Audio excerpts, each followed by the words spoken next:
A figura histórica que conhecemos como Robert Edward Lee veio ao mundo em 19 de janeiro de 1807, na imponente Stratford Hall, na Virgínia, berço de uma linhagem que marcaria a história americana. Seu pai, Henry Lee III, nasceu em uma família de elite e se tornou um herói celebrado da Revolução Americana. Criado em um dos clãs mais influentes da Virgínia, Henry era filho de Lucy Grimes, cortejada outrora pelo próprio George Washington, e de Henry Lee II, um renomado criador de cavalos. Ainda adolescente, aos 14 anos, Henry ingressou em Princeton, onde conviveu com futuros líderes como Aaron Burr e James Madison. Foi ali que seu espírito revolucionário floresceu, levando-o a se alistar no exército continental. Sua bravura em batalha, especialmente na carga de cavalaria em Paulus Hook, Nova Jersey, lhe rendeu o apelido de Light Horse Harry e a admiração de Washington. Após a guerra, assumiu o governo da Virgínia, consolidando seu legado. A mãe de Robert, Anne Hill Carter, pertencia a uma das famílias mais abastadas e tradicionais do Sul, donas de vastas plantações. Seu pai, Charles Carter, era o quinto proprietário da Shirley Plantation, um império agrícola. O casamento entre Anne e Henry Lee III, em 18 de junho de 1793, na sala de estar da mansão do governador, uniu duas dinastias virginianas. Após deixar o cargo, o casal se mudou para as propriedades da família, onde tiveram 6 filhos, dos quais 5 chegaram à idade adulta. Robert, o quinto, nasceu em um momento de declínio financeiro. Aos 2 anos, perdeu o lar ancestral Stratford Hall, entregue a um meio-irmão para quitar dívidas. A ruína se aprofundou com os maus negócios de Henry em especulação imobiliária, que o levaram à prisão por dívidas 2 vezes. Um incidente durante a Guerra de 1812, quando defendeu um amigo contrário ao conflito, deixou-o gravemente ferido. Ele nunca mais voltou para a família e faleceu em 25 de março de 1818, em Cumberland Island, na Geórgia, enquanto tentava reencontrá-los.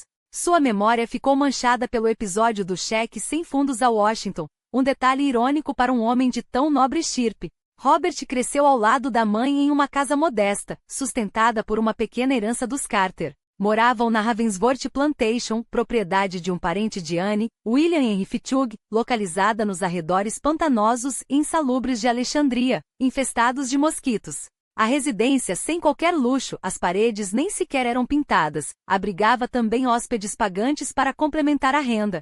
Apesar das privações, Lee guardava carinho por 2 animais de estimação, um lagostim e um beija-flor, cujas mortes no mesmo dia o marcaram profundamente. Nos verões, buscava refúgio nas águas do rio Potomac e nas nascentes locais. Sua educação inicial se deu em uma escola rural no condado de Fairfax, até que aos 14 anos, ingressou na Alexandria Academy, onde se destacou em literatura, álgebra e clássicos. A conexão da família com a elite virginiana abriu portas para Lee. Fitchug, reconhecendo seu potencial, escreveu uma carta ao secretário de guerra, John C. Calhoun, pedindo uma vaga para o jovem na Academia Militar de West Point. Lee próprio entregou o documento a Calhoun, garantindo sua admissão em 1825. Até então, seu universo era o sul escravocrata, mas West Point representava um mundo distinto, onde a escravidão quase não existia. Embora a família de Lee ainda mantivesse 4 escravos herdados por Anne, o norte apresentava uma realidade diferente. Negros livres, embora não iguais, desfrutavam de liberdades que ele nunca havia presenciado. Na época, West Point era um farol de disciplina, transformado pelo superintendente Breve Major Sylvanus Thayer de um ambiente caótico, marcado por embriaguez e rebeliões, em uma instituição de excelência. Thayer implementou o icônico uniforme cinza, calças brancas engomadas e chapéus de couro com penachos, além de correias de latão polido.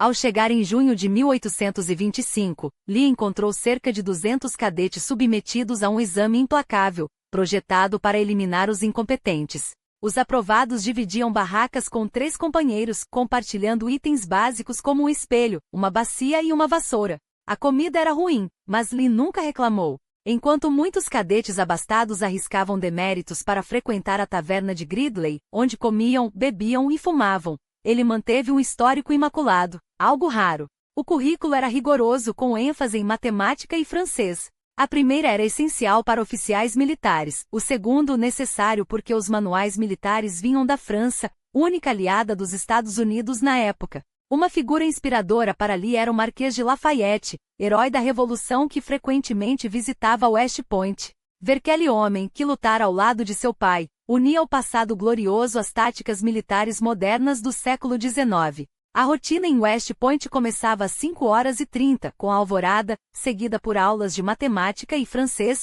horas de estudo independente e, ao final do dia, desfiles e inspeções em uniforme completo. Às 22h, o dia oficial terminava. Mesmo com a agenda extenuante, Lee cultivou amizades, como com o rebelde Jefferson Davis, cadete do 3º ano flagrado bêbado em uma taverna local. Davis só escapou da expulsão graças a seu histórico anterior. Ao fim do 1º ano, Lee estava em 3º lugar na turma, com uma pontuação de 285,25 de 300 possíveis, um feito notável para um novato. Sua reputação de impassibilidade, seja na vitória ou na derrota, lhe valeu o apelido de Homem de Mármore. No 2º ano, o desenho foi incluído no currículo, habilidade crucial para oficiais que precisavam esboçar mapas. Promovido a cadete sênior, Lee passou a tutelar colegas em matemática. Fascinado pelas campanhas de Napoleão Bonaparte, devorava livros sobre suas estratégias, muitos deles recém-chegados aos Estados Unidos. Aquela era uma mente brilhante forjando seu destino entre números, disciplinas e o legado de grandes generais. A vastíssima biblioteca de West Point não era apenas um repositório de livros, era um arsenal de conhecimento que Lee soube explorar como poucos. Sua habilidade de ler francês com fluidez, quase como se fosse sua língua nativa, abriu-lhe as portas para os textos estratégicos de Napoleão ainda não traduzidos, obras que a maioria de seus colegas só poderia admirar de longe. Aqueles manuscritos não eram meras leituras, eram lições gravadas a fogo em sua mente. Anos depois, nos campos de batalha da Guerra Civil, as táticas napoleônicas que estudará com tanto fervor ressurgiriam em suas manobras audazes, ataques relâmpago, flancos ousados e uma recusa veemente em ceder à defensiva. Lee não lutava para conter, lutava para esmagar. Ao final de seu 2º ano, mesmo mantendo a 2ª colocação na classe, sempre à sombra do brilhantismo de Charles Mason, ele solicitou licença para visitar a mãe, cuja saúde se deteriorava rapidamente em Georgetown, sob os cuidados de seu irmão mais velho, Charles Carter Lee. O reencontro foi um golpe de realidade. A mulher que outrora fora o esteio da família agora mal conseguia reconhecê-lo. Sem hesitar, Lee assumiu o comando dos cuidados como se estivesse liderando um batalhão em retirada, com precisão, disciplina e uma determinação que não admitia falhas. Quando voltou a West Point em 1827, para seu 3º ano, carregava consigo não apenas o peso da perda iminente, mas também a certeza de que seu dever, como filho, como soldado, como homem, estava apenas começando. Seu currículo se expandiu, física e química agora se juntavam às equações matemáticas e aos esboços táticos. Mas foi no campo de batalha simulado que Lee encontrou sua verdadeira escola. As manobras de batalhão e o manejo da artilharia não eram apenas disciplinas acadêmicas, eram arte. Ele devorava os tratados de Maquiavel, absorvia as lições de Hamilton, estudava as campanhas de Russo e se inspirava na audácia de John Paul Jones. Sua erudição ia muito além do esperado para um oficial. História, filosofia, engenharia, um leque de conhecimentos que o tornava não apenas um soldado, mas um estrategista completo. Ainda assim, mesmo com tamanha excelência, a 2ª posição na classificação permanecia inalterada, como se o destino reservasse para ele um tipo diferente de grandeza. O 4º ano chegou e com ele a coroa de sua trajetória em West Point, a nomeação para adjutando corpo de cadetes, o posto mais alto que um aluno poderia almejar. Era o reconhecimento tácito de que, embora não fosse o primeiro em notas, era o primeiro em liderança. Em 1º de junho de 1828, após a prova final, o veredicto se repetiu, 2º lugar, novamente atrás de Mason. Mas a recompensa pelo seu esforço sobre-humano não tardaria. Como um dos melhores alunos, Lee teve o privilégio de escolher seu posto, tenente no corpo de engenheiros, a elite intelectual do exército. Era a consagração de anos de sacrifício, de noites sem sono e de uma disciplina que poucos poderiam igualar. Contudo, a vitória acadêmica seria logo ofuscada pela dor. Ao chegar em casa, encontrou a mãe à beira da morte. Em poucas semanas, ela se foi, levando consigo os últimos vestígios da infância fraturada de Lee. O luto não o paralisou, pelo contrário, parece ter endurecido ainda mais sua resolução.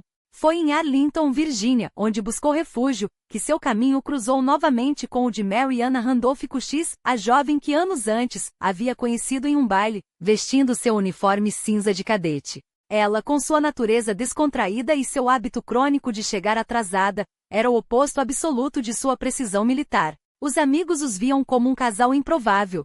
Ele, o homem de horários rígidos e gestos calculados. Ela, a herdeira espirituosa que parecia viver em seu próprio ritmo. Mas foi justamente nessa diferença que encontraram o equilíbrio.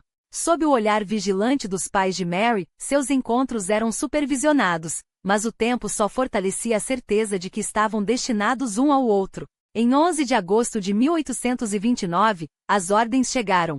Lee deveria apresentar-se ao Major Samuel Babcock no Corpo de Engenheiros em Cockspur Island, Geórgia. O destino não poderia ter sido mais cruel. A ilha era um purgatório de calor sufocante, umidade asfixiante e febres que ceifavam homens como moscas. Pior ainda, era ali naquela terra hostil que seu pai, Light Horse Harry Lee, jazia enterrado, um fantasma do passado que agora o observava do além.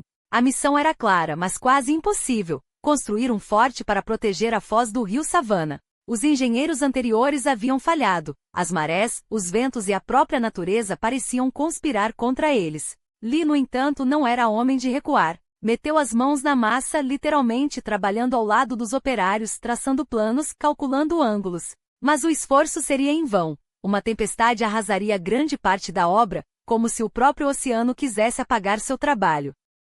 A incompetência de Babcock, logo substituído pelo inseguro tenente J.K.F. Mansfield, que por sua vez cedeu lugar ao capitão Delafield, só confirmou o que Lee já suspeitava. O corpo de engenheiros era uma máquina burocrática, lenta e mal financiada, condenada a projetar fortalezas em lugares onde a natureza e a negligência humana as destruiriam. Foi ali, entre o lodo de Cockspur e a indiferença de Washington, que ele aprendeu uma lição que carregaria pelo resto da vida. Quando um sistema está podre até a raiz, o homem sábio não tenta consertá-lo, ele se afasta. E foi o que fez. Usando suas conexões na capital, Lee conseguiu uma transferência para Old Point Comfort, na Virgínia, onde Fort Monroe se erguia como um bastião estratégico. A mudança não foi apenas profissional, foi um movimento de xadrez em sua vida pessoal. Do caminho para Fort Monroe parou em Arlington. Dessa vez, não sairia sem uma resposta. No jantar, com a família de Mary ao redor, ele a levou até a sala de refeições, com a mesma determinação com que comandava um pelotão, pediu sua mão.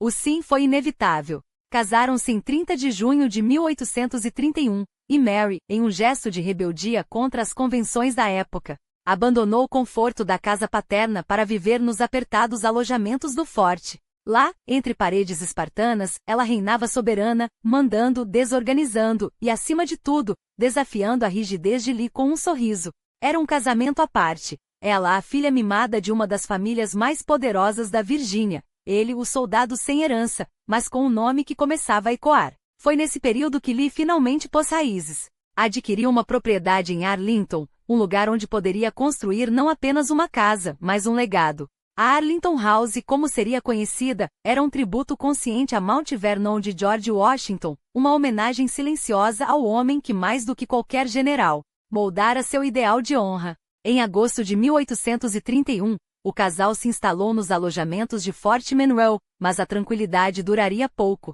As tensões entre o comandante do forte, o breve coronel Eustace, e o chefe dos engenheiros, capitão Andrew Talcott, eram uma bomba relógio. Os trabalhadores do corpo de engenheiros indisciplinados e barulhentos perturbavam a ordem militar, e Eustace, um homem de temperamento explosivo, não tolerava insubordinação. Lee, no entanto, navegava entre os dois mundos com uma habilidade diplomática rara. Apesar de sua patente inferior, assumia responsabilidades que muitos oficiais de posto mais alto evitavam. Sob seu comando, Fort Monroe começou a tomar forma, ganhando a reputação de Gibraltar da Baía de Chesapeake, uma fortaleza inquebrável. Mas enquanto Lee esculpia seu nome na história militar, a história da nação se contorcia em agonia. Em agosto de 1831, no condado de Southampton, Virgínia, um homem chamado Nat Turner transformou o medo dos senhores de escravos em pesadelo. Um pregador negro, culto e carismático, Turner havia profetizado que um eclipse seria o sinal divino para a libertação. Quando a lua escureceu, ele e seus seguidores pegaram em armas. Em 48 horas, mais de 50 brancos foram mortos. A rebelião foi esmagada, mas o sul nunca mais seria o mesmo. O mito da escravidão benigna desabou como um castelo de cartas.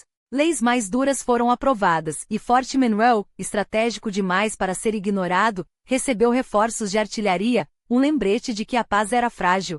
Lee, que sempre evitara extremismos, escreveu a Mary uma carta que revelava o conflito em sua alma. A escravidão, como instituição, é um mal moral e político. Em qualquer país, é inútil discorrer sobre suas desvantagens.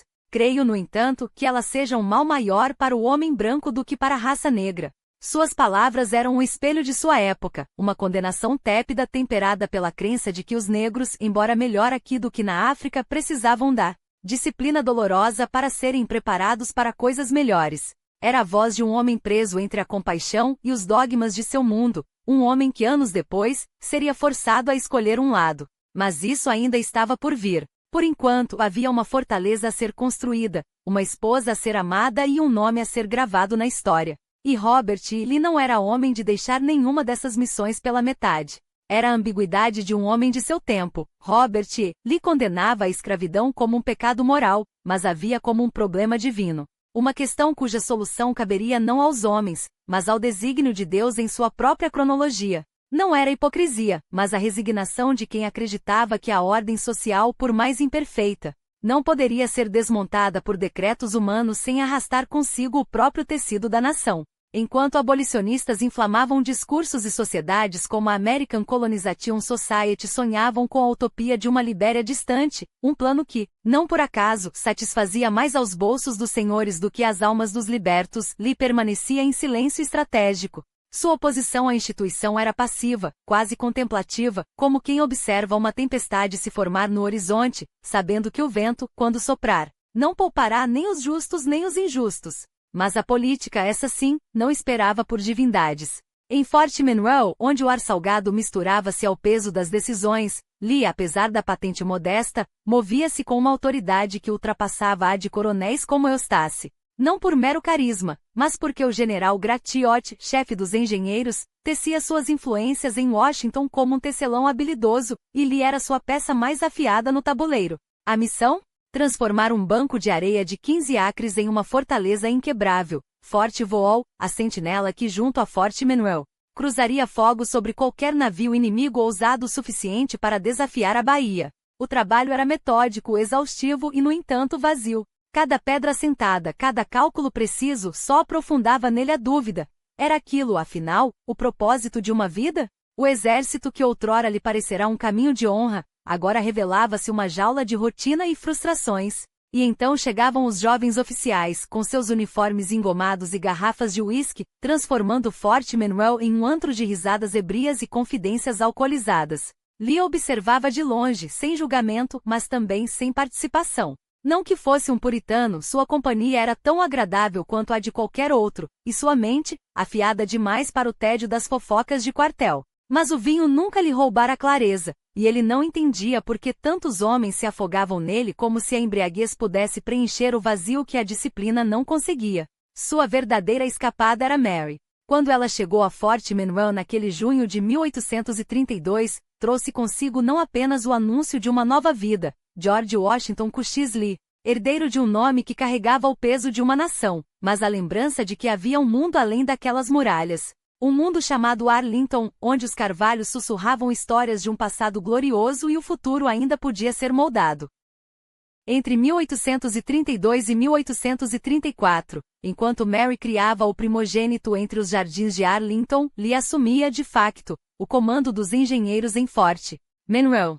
O capitão Talcott, seu superior nominal, era um fantasma de uniforme, sempre ausente em missões que pareciam mais pretextos do que deveres. Mas o destino, como sempre, tinha outros planos. Em 1834, uma ordem o arrancou da Baía de Chesapeake e o atirou nos corredores empoeirados do Departamento de Guerra, em Washington. Lá, entre pilhas de papéis e a burocracia que engolia sonhos, Lee descobriu que a paciência também era uma forma de tortura. Os dias se arrastavam como um rio lento, as promoções eram tão raras quanto chuvas no deserto, e o soldo mal dava para sustentar a família que crescia. Em 1835, Mary Custis Lee nasceu, uma luz em meio à monotonia. Mas se havia algo que Lee detestava mais do que a inação era a incompetência. E quando o general Gratiot, seu antigo protetor, sumia por meses a fio, deixava para trás não um subalterno, mas um estrategista aprisionado em um labirinto de regulamentos. Até que em 1835, a sorte, ou o destino lhe estendeu uma saída,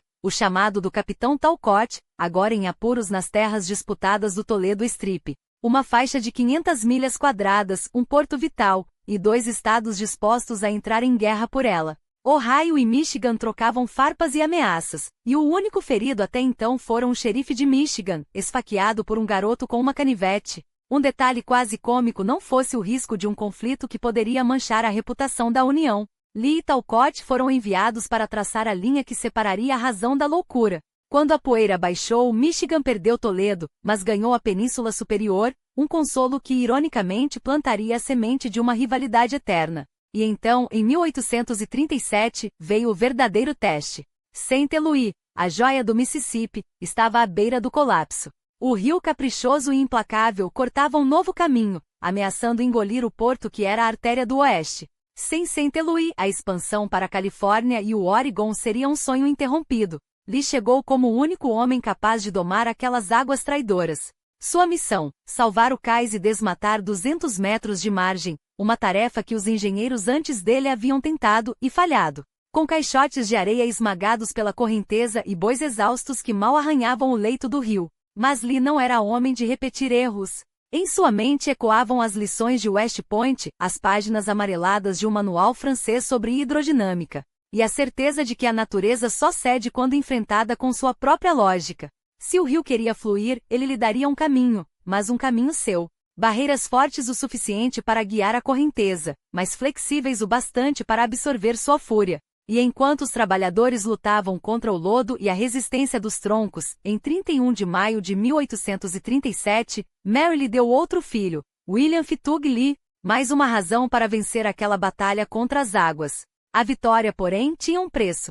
Os cidadãos de Illinois, temendo que o sucesso de Lee desviasse o comércio para Saint Louis, abriram fogo com canhões contra seus homens. Não era uma guerra declarada, mas uma escaramuça mesquinha de interesses, onde a lei era brandida como arma e o progresso sabotado. Um tribunal de Illinois paralisou as obras em Bloody Island e Lee, depois de anos de luta, viu seu trabalho reduzido a papéis e leilões de equipamentos abandonados.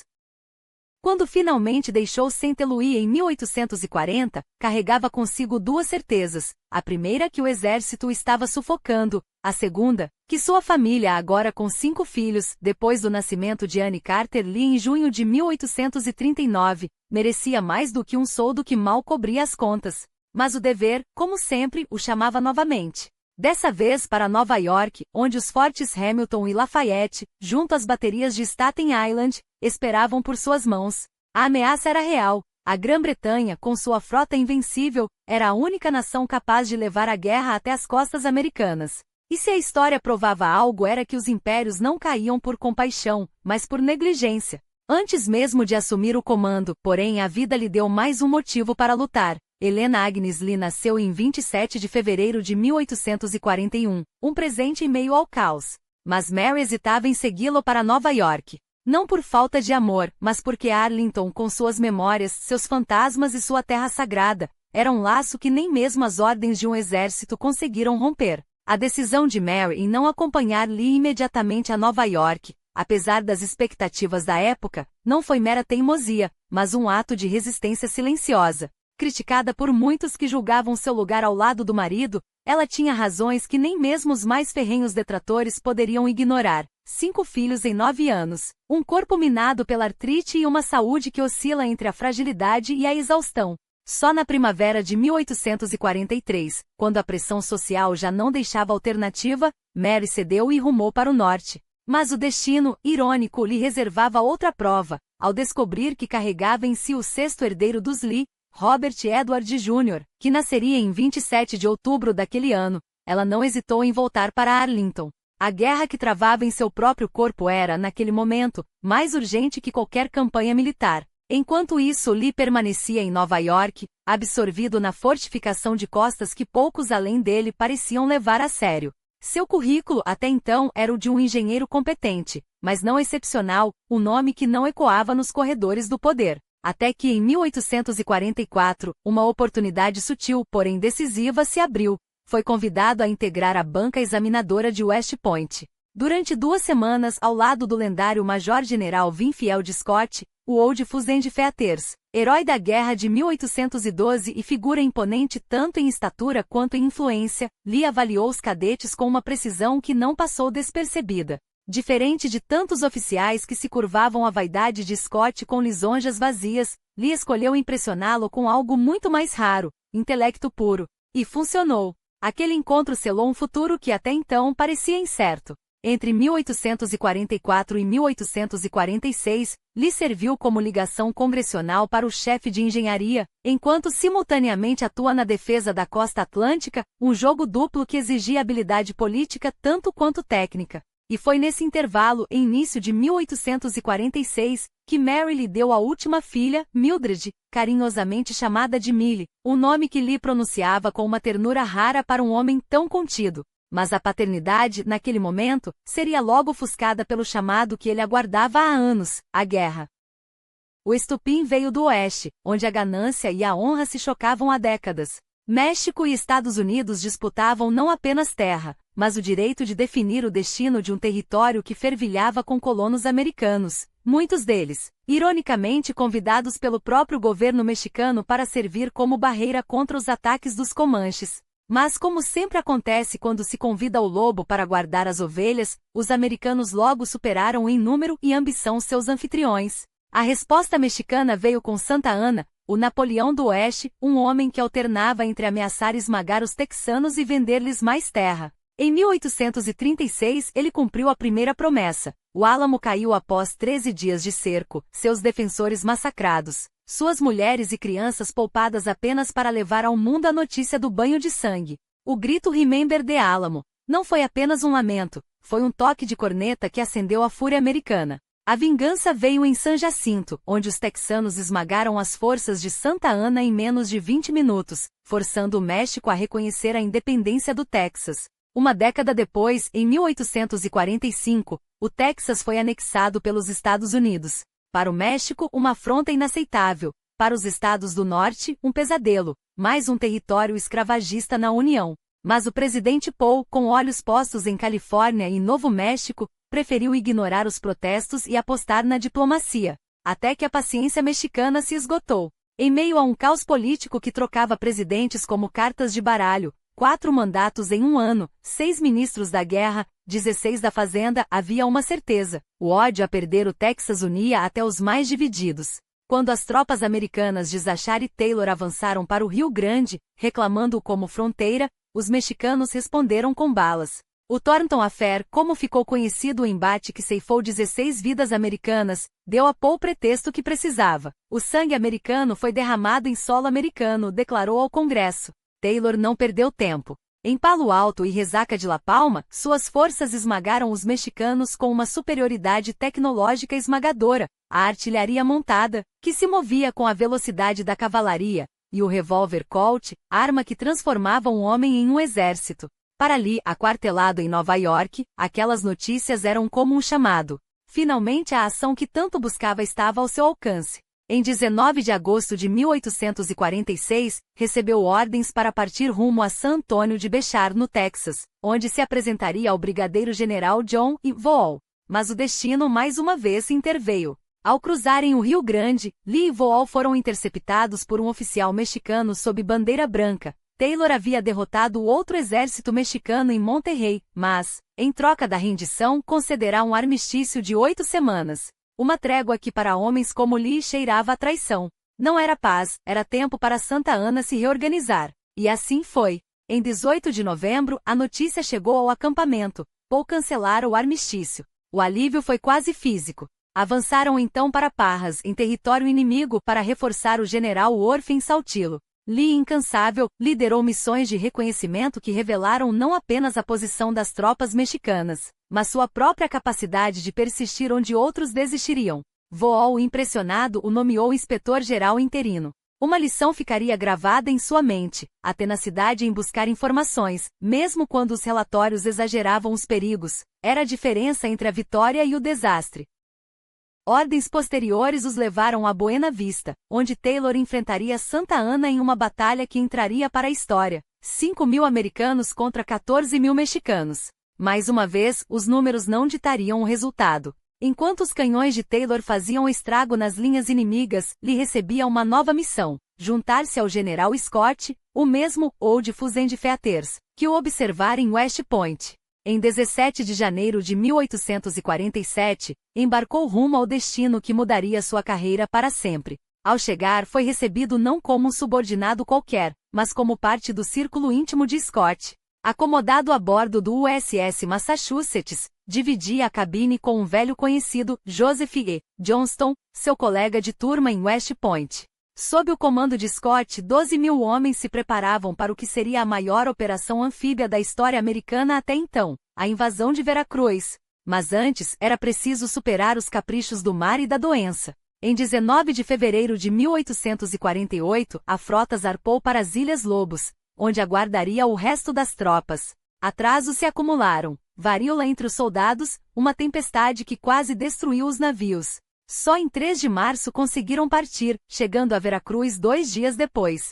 Foi então que Lee avistou pela primeira vez a fortaleza de San Juan de Ulúa, uma muralha de pedra e canhões que desafiava qualquer invasor. Ao lado de Scott, subiu a bordo da Petrel para inspecionar as praias. Mas o mar, traiçoeiro, os levou perto demais. Um único tiro de canhão ecoou desde as amargas de San Juan de Ulúa, o primeiro a cortar o ar em direção a Lee em seus 22 anos de carreira militar. O estrondo o atingiu como um golpe físico não pela ameaça, mas pela realidade crua. Pela primeira vez, ele estava sob fogo inimigo. Não havia glória naquele som, apenas o peso opressor da guerra se materializando diante dele. Em 9 de março, 2.595 soldados americanos pisaram em terra firme sem encontrar resistência. A cidade de Veracruz, com suas ruas estreitas e casas brancas, parecia abandonada à própria sorte. Mas a calma era enganosa. Na noite de 22 de março, os morteiros americanos rugiram, iluminando o céu com traços de fogo. 5 dias depois, a cidade caiu. E com ela, algo em Lee se quebrou. Foi horrível, confessaria mais tarde a Mary, sua voz transparecendo um desalento que as palavras mal conseguiam conter. Meu coração sangrou pelos habitantes. Os soldados, esses eu não lamentei tanto, mas pensar nas mulheres, nas crianças, era insuportável. A guerra não era o campo de honra que os poetas descreviam. Era sujidade, medo e um vazio que nenhum louvor poderia preencher. Lee nunca buscará a glória por si mesma, e seu batismo de fogo lhe deixou uma melancolia que o acompanharia pelos anos seguintes. Agora, o olhar de Scott se voltava para a joia final, a cidade do México, a 280 milhas de distância. Mas as linhas de suprimento estavam esticadas até o limite. O exército americano avançava às cegas, não sabiam onde Santa Ana estava, nem sequer o tamanho de suas forças. O general mexicano, humilhado em Buena Vista, havia se reagrupado na capital e levantado um novo exército de 12.000 homens. Scott, com apenas 6.000 soldados, não tinha escolha a não ser arriscar. O destino os esperava em Cerro Gordo. Santa Ana ocupava uma posição aparentemente intransponível, suas tropas entrincheiradas em colinas que dominavam o terreno. Mas Lee, após uma missão de reconhecimento meticulosa, descobriu o que ninguém mais vira: uma rota oculta, um caminho estreito que contornava o flanco esquerdo mexicano sem ser detectado. Era uma jogada ousada, quase imprudente, mas Scott confiou nele. Leve uma divisão por ali, ordenou. Comece a batalha.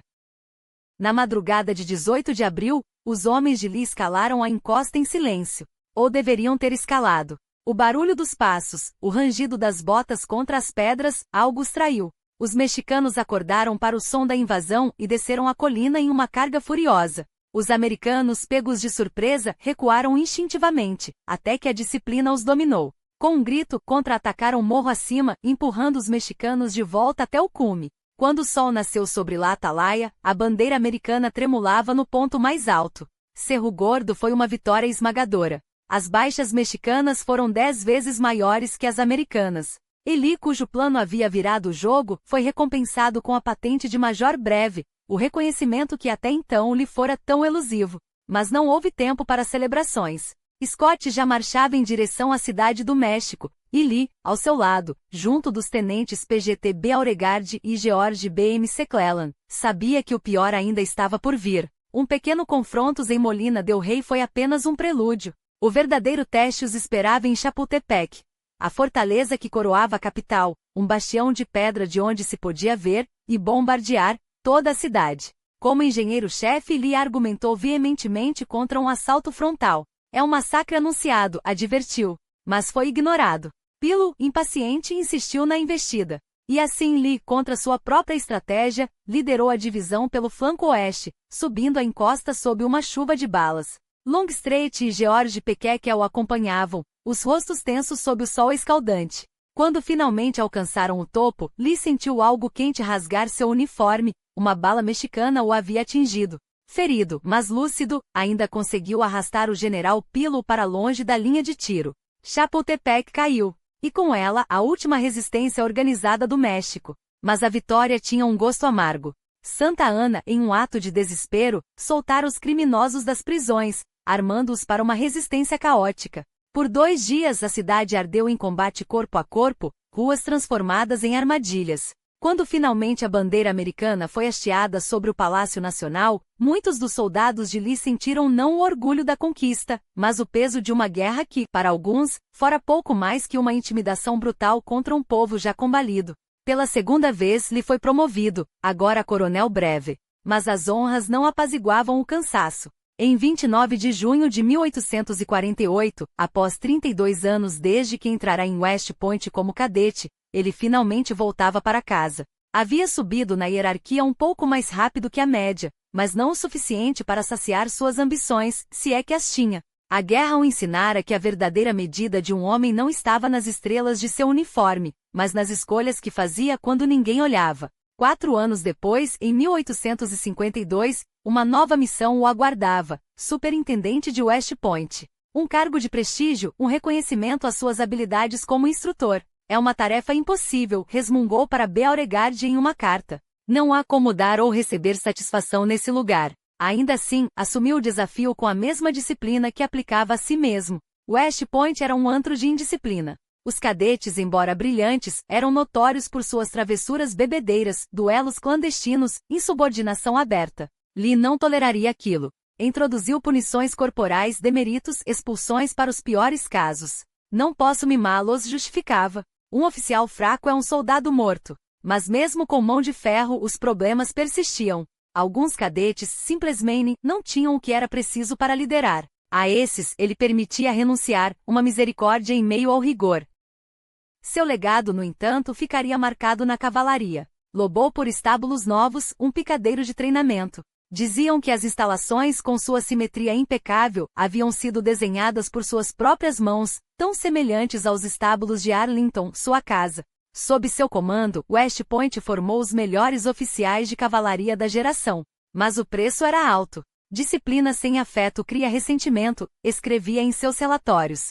Afeto sem disciplina cria fraqueza. Lee caminhava nessa corda bambas, sabendo que, para alguns, seria sempre o vilão. Até que em março de 1855, uma oportunidade surgiu. Jefferson Davis, secretário de guerra, ofereceu-lhe o posto de tenente-coronel no 2º Regimento de Cavalaria. Era uma promoção real, mas custaria caro. Significava abandonar o corpo de engenheiros, a instituição que o formara, e deixar sua família para trás no Texas. Lee aceitou sem hesitar. Finalmente livrar-se-ia da burocracia dos quartéis, do tédio das plantações. Ou assim pensava. A realidade foi muito diferente.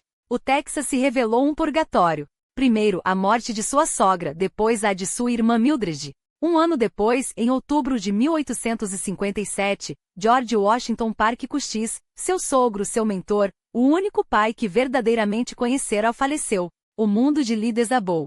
Ele retornou a Arlington para lidar com o caótico espólio de Custis, uma fortuna dilapidada por anos de negligência. Entre dívidas e propriedades mal administradas, havia um problema ainda mais urgente: 196 escravos, deixados à própria sorte nos últimos anos de vida do velho patriarca. Custis, em teoria, os libertara em testamento. Era membro da Sociedade de Colonização Americana, que pregava o retorno dos negros livres à África. Mas uma cláusula sinistra permitia que os escravos permanecessem em cativeiro até que as dívidas da propriedade fossem quitadas. Lee, agora o executor do testamento, viu-se em um dilema cruel. Precisava do trabalho deles para saldar os débitos, mas também, ou assim acreditava, tinha a obrigação de fazer o que é certo e melhor para essas pessoas. Investiu somas consideráveis para melhorar suas condições, novos alojamentos, rações decentes.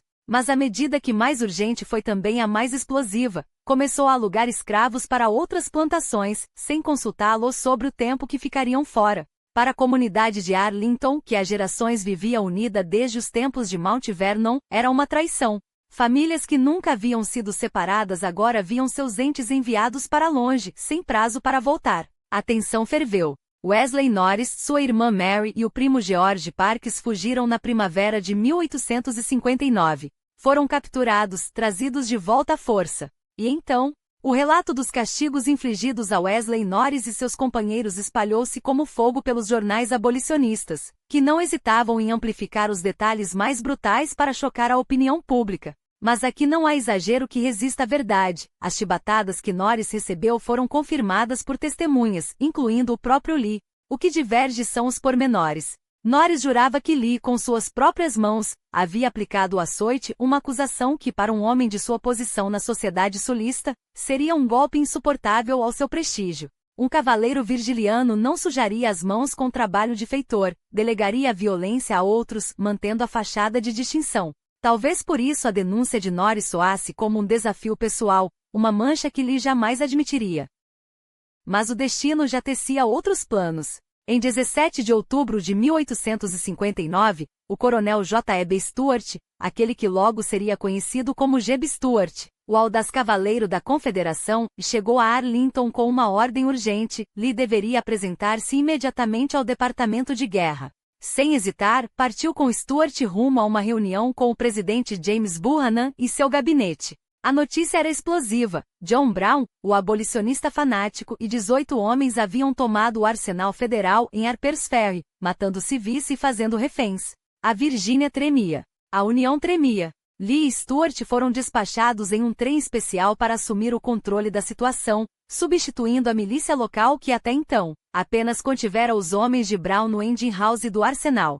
Quando Brown recusou-se a render-se, os fuzileiros navais sob comando de Lee assaltaram o prédio. No tiroteio que se seguiu, o Marine e 2 dos soldados da liberdade de Brown caíram mortos. Para Lee, aquele levante não passava de um delírio, o ato de um louco ou de um visionário cego condenado ao fracasso desde o primeiro disparo. Mas ele não sabia, ninguém sabia, que aquelas horas em Harper's Ferry acenderiam o pavio de uma guerra que consumiria a nação nos 5 anos seguintes. De volta ao Texas em fevereiro de 1860, Lee encontrou um sul em ebulição. Oficiais sulistas eram afastados de seus postos à medida que os discursos separatistas ganhavam força nas assembleias estaduais. Ele, que via a secessão como anarquia pura, sentia o chão tremer sob seus pés. Como muitos de sua geração, sua lealdade era um nó de contradições, amor pela União, mas devoção inquebrantável à Virgínia. Jurara nunca levantar armas contra os Estados Unidos. Mas se a Virgínia se separasse, sua vida pertenceria à defesa dela. A decisão, porém, não era sua, caberia a uma convenção estadual. E o tempo urgia. Em 13 de março de 1861, Lee compareceu a uma recepção para oficiais militares na Casa Branca. Lá, pela primeira e única vez, encontrou-se com Abraham Lincoln. O presidente conhecia sua hesitação e tentou retê-lo no Exército da União, oferecendo-lhe o comando do 1º Regimento de Cavalaria, uma posição que, em outras circunstâncias, Lee não poderia recusar. Mas a paz era já uma ilusão. Em abril, Lincoln ordenou o reabastecimento de Fort Sumter, sitiado pelas forças rebeldes sob comando de P.G.T. Beauregard. No dia 12, os canhões confederados abriram fogo. Edmund Ruffin, o fogoso secessionista, teve o privilégio de disparar o primeiro tiro da guerra. 2 dias depois, Fort Sumter caiu. O general Winfield Scott, comandante do Exército da União, chamou Lee para um ultimato: escolher entre a bandeira estrelada ou a renúncia. Em 20 de abril de 1861, Lee entregou sua comissão. Partiu para Richmond sem saber que, ao chegar, seria oferecido o comando supremo das forças confederadas. Alguns diriam que seu destino estava escrito, outros que a Virgínia o arrastara para o abismo. O fato é que em 23 de maio o Estado declarou sua secessão. E quando as tropas da União cruzaram o Potomac para ocupar partes da Virgínia, incluindo Arlington, sua casa ancestral, Lee soube que não havia volta. Arlington seria transformada em quartel, depois em cemitério. Por ordem do general Montgomery Meigs, os mortos da União foram enterrados em círculos concêntricos ao redor da mansão, como uma maldição lançada sobre a memória de Lee. Ele, por sua vez, ardia em frustração. impedido de liderar as tropas em Bull Run, recebeu uma segunda chance no outono, quando foi enviado para desalojar as forças da União em Shea Mountain. Fracassou. Mas a redenção viria na primavera de 1862, após a Batalha de Seven Pines, onde Joe Johnston foi ferido. Lee assumiu o comando. McClellan, o general da União, avançava sobre Richmond com sua campanha peninsular. Lee, porém, não era homem de esperar pelo golpe. Ordenou a Ambrose P.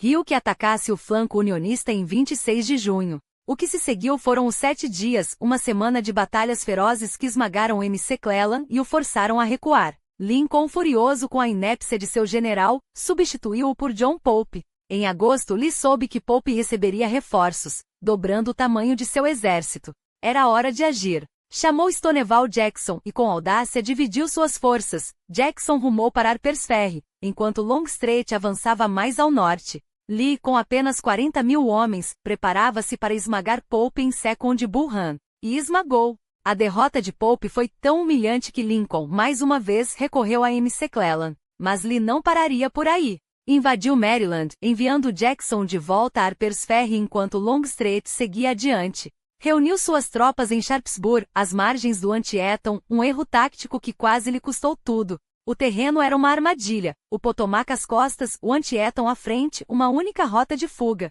McClellan, porém, era um general de meias medidas. Deixou a reserva de Porter intocada, amontoou sua cavalaria à esquerda, perto de uma ponte, e perdeu a chance de aniquilar Lee quando a divisão de D.H. Hill, esgotada na Blaney Lane, recuou em desordem.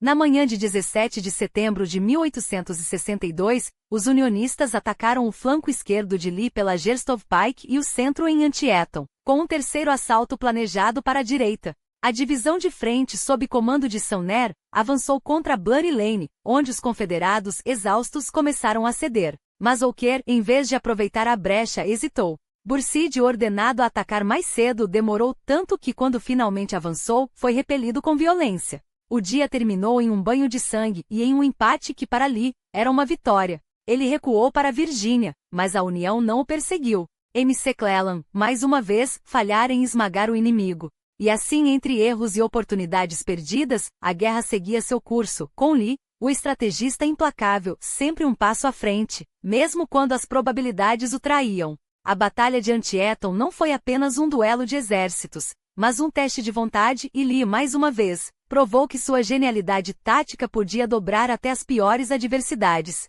Enquanto os federais pressionavam as pontes sobre o Antietam Creek, as divisões de Lee tremiam sob o peso dos ataques. A ala direita, comandada por D.H. Hill, quase ruía quando a divisão de Tomb cedeu, mas foi a marcha forçada da divisão de A.P. Hill, vinda de Harper's Ferry, que salvou o dia.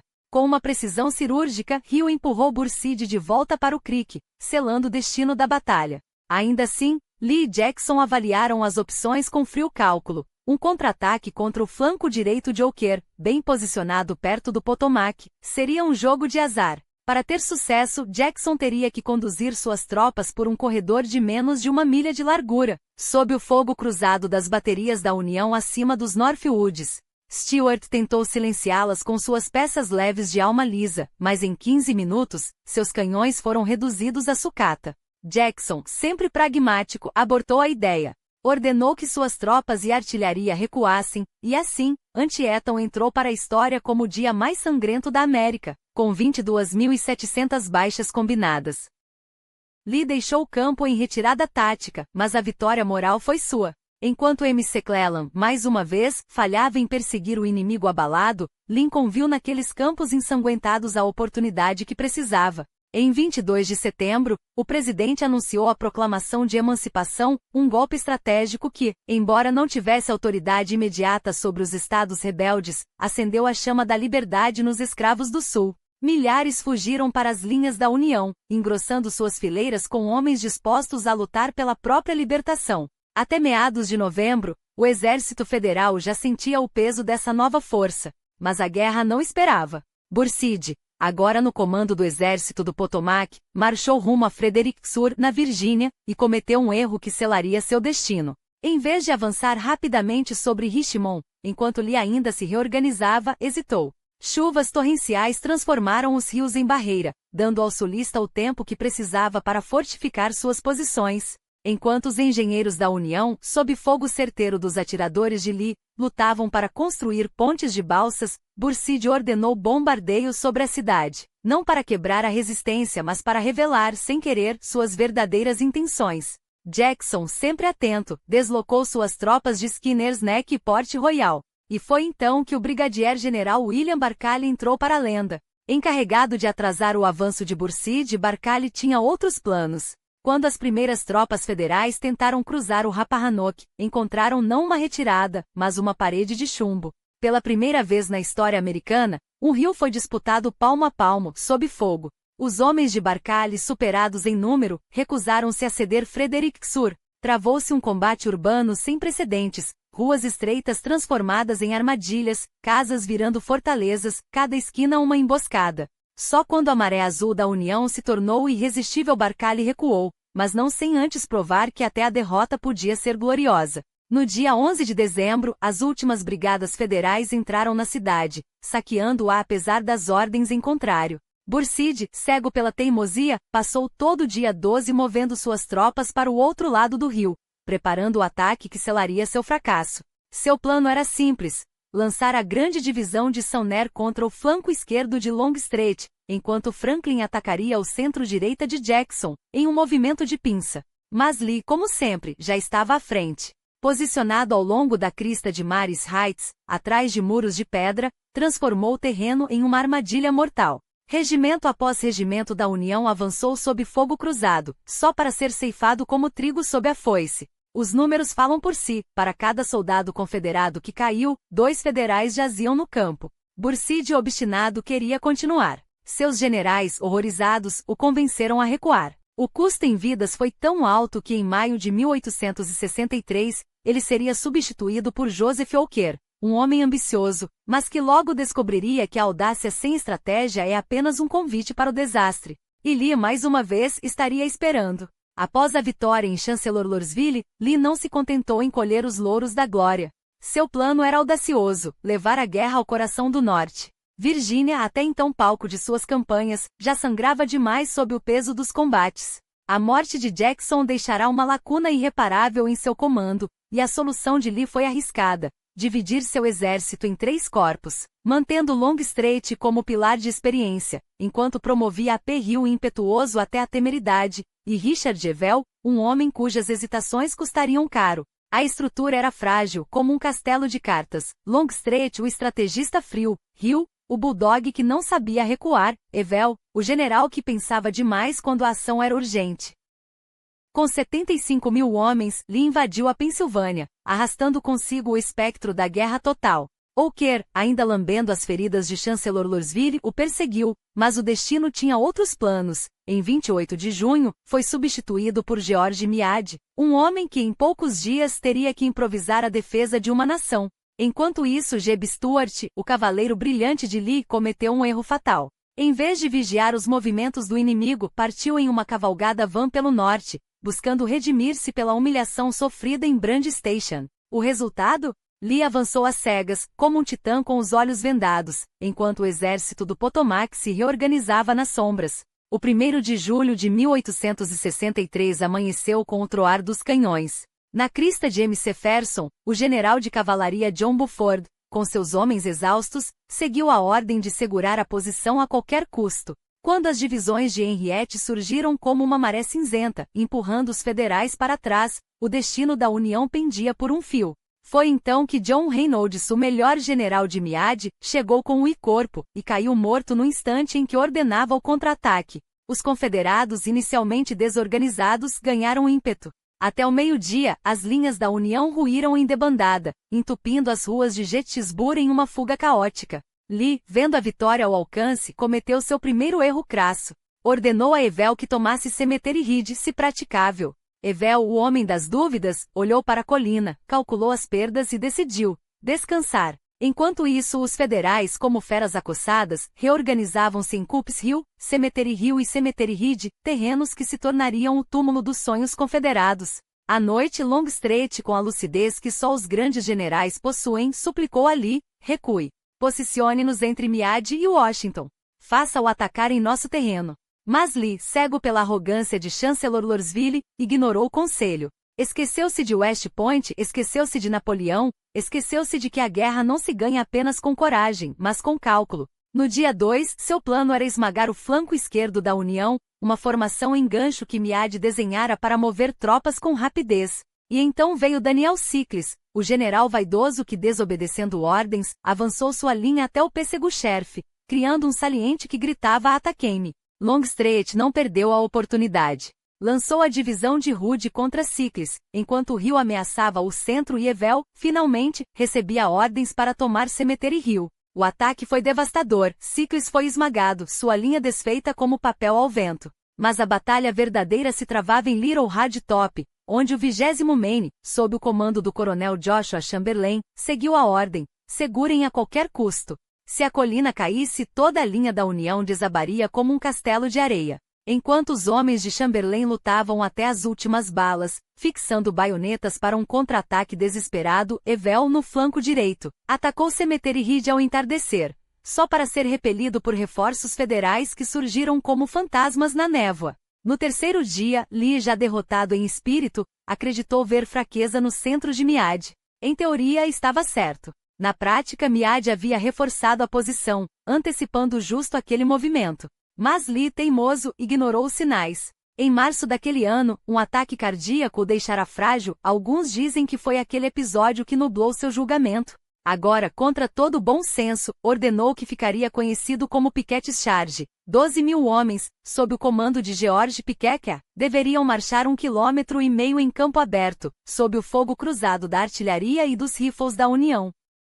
O bombardeio preliminar, supostamente para amolecer as linhas federais, foi um fiasco. As granadas confederadas voaram além do alvo, deixando as tropas de Meade intactas. Quando os homens de Pickett emergiram da floresta, já era tarde. A artilharia da União abriu fogo como juízo final. Os que chegaram às linhas inimigas foram abatidos ou capturados. Em menos de uma hora, a divisão de Pickett deixou de existir. Gettysburg quebrou o exército da Virgínia do Norte. Lee recuou para a Virgínia, tendo perdido 1/3 de seus homens, metade deles apenas na carga insensata de Pickett. Não enfrentaria a União novamente até 4 de maio de 1864, na Batalha do Wilderness, onde se depararia com Ulysses S. Grant, um homem que não recuava, não negociava, não tinha piedade. Longstreet, ferido por fogo amigo, ficaria fora de ação por 6 meses, enquanto Lee e Grant se esfaqueavam em uma dança macabra de contra-ataques. Lee, como sempre, liderava da frente até que seus homens, temendo por sua vida, arrastaram seu cavalo para trás, forçando-o a recuar. A campanha se arrastou até Spotsylvania, onde Grant, teimoso como um touro, tentou flanar Lee por 2 semanas, só para esbarrar em linhas inquebráveis. Em junho, ordenou um assalto frontal em Cold Harbor, um banho de sangue tão inútil que os soldados da União escreveram seus nomes em papéis e os alfinetaram nos uniformes, sabendo que morreriam ali. Derrotado, mas não vencido, Grant sitiou Petersburg por 9 meses, estrangulando a Confederação até que em abril de 1865, a cidade caiu. Richmond, a capital sulista, desabou em 3 de abril. Lee, sem suprimentos, sem homens, sem esperança, tentou uma última fuga. Mas Grant, com Sheridan e Custer, cortou suas rotas, incendiou seus vagões de mantimentos e o perseguiu como um lobo esfamado. Em 9 de abril, no vilarejo de Appomattox Court House, Lee, impecável em seu uniforme cinza, encontrou-se com Grant. Os termos da rendição foram surpreendentemente generosos. Os oficiais poderiam guardar suas armas, os soldados, seus cavalos. Todos voltariam para casa sob palavra, desde que jurassem não pegarem armas novamente. Nos dias seguintes, Lee supervisionou a dissolução do exército que um dia fora invencível. Em 12 de abril partiu para Richmond, enquanto a guerra, oficialmente, terminava em 13 de maio.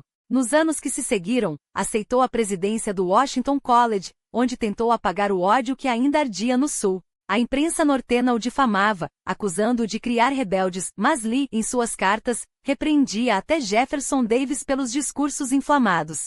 Havia perdido a cidadania e o direito ao voto, até que em 25 de dezembro de 1868, o presidente Johnson o perdoou com a segunda anistia aos veteranos confederados. Em 28 de setembro de 1870, após um dia comum de trabalho, Lee dirigiu-se a uma reunião na igreja. Ao voltar para casa, sentou-se à mesa para o jantar. Não se levantaria mais. Um derrame o levou naquela noite como se a história, cansada de seus feitos e fracassos, finalmente o chamasse para descansar. O homem que dividira uma nação foi enterrado em Lexington, Virgínia, onde seu nome ainda ecoa, não como um herói, não como um vilão, mas como um general que, por um breve e sangrento momento, quase mudou o curso da América. Naquela noite, enquanto Mary Lily servia o chá da ceia, ele tentou pronunciar as palavras da graça, mas apenas um silêncio pesado preencheu a sala. O derrame o havia atingido em cheio. 2 semanas depois, às 10 horas da manhã de 12 de outubro de 1870, Robert E. Lee expirou. Não como um conquistador, não como um mártir, mas como um homem cujo legado já estava condenado a ser dissecado pela história. Ele ocupa um lugar único no panteão americano, um general que, nas palavras de seus contemporâneos, foi um César sem ambição, um Frederico sem tirania, um Napoleão sem egoísmo, um Washington sem recompensa. Mas a grandeza, quando existe, não se mede apenas por comparações com os gigantes do passado. Lee carrega consigo uma contradição insuperável, um estrategista brilhante que no momento decisivo escolheu o lado errado da história. Não por ignorância, mas por uma lealdade cega a um sistema que ele próprio reconhecia como moralmente podre. Sim, ele condenou a escravidão em cartas privadas.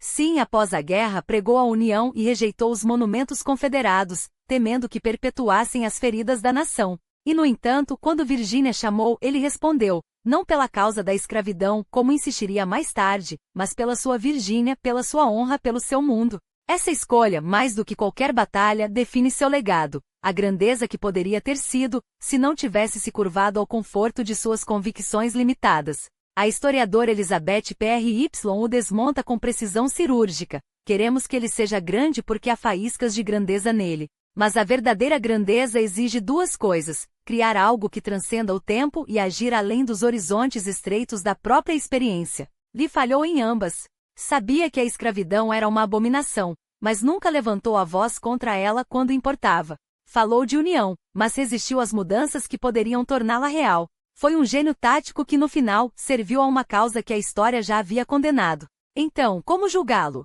Um traidor da união ou um defensor de sua terra? Um homem de honra, ou um cúmplice de um sistema cruel? A resposta não é simples, porque Lee também não foi. Ele foi, acima de tudo, um produto de seu tempo, mas com a inteligência para saber que seu tempo estava errado. E é nesse paradoxo que reside sua tragédia, a de um homem que poderia ter sido mais, se não tivesse se contentado com ser apenas o que era. E você, o que pensa? Um general cujo talento militar ofusca suas escolhas morais? Ou um símbolo de como até os mais brilhantes podem falhar quando a história os chama a agir? Deixe sua opinião nos comentários. Agradecemos por acompanhar esta reflexão. Se este conteúdo ressoou com você, considere apoiar nosso trabalho. Cada contribuição, seja através do Patreon, do Buy Me a Coffee ou simplesmente compartilhando este vídeo, nos permite continuar produzindo análises profundas como esta, livres das amarras da demonetização e com recursos para elevar ainda mais a qualidade do que entregamos. Este não é apenas um canal, é um espaço para discutir a história sem meias palavras, sem romantismos vazios. E isso só é possível graças a vocês. Se valoriza esse tipo de conteúdo, junte-se aos nossos apoiadores e ajude a garantir que vozes como esta não sejam silenciadas. Até a próxima! E lembre-se, a história não é feita apenas por heróis, é feita por escolhas.